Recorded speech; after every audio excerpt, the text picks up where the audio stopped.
Okay. R for rat. S for okay, rat അങ്ങനെയാണ്. S for എന്താ? S for അറിയത്തില്ലല്ലോ. S for light തരുന്ന ആരായിരുന്നു? സൺ. T for എന്താ?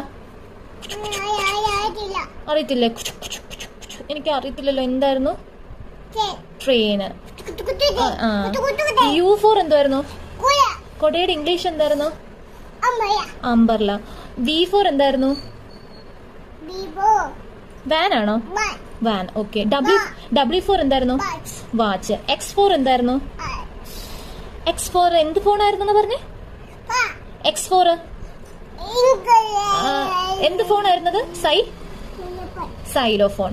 Y for യാക്ക്. ഇങ്ങോട്ട് നോക്കി പറയൂ. Z for zebra. Very good.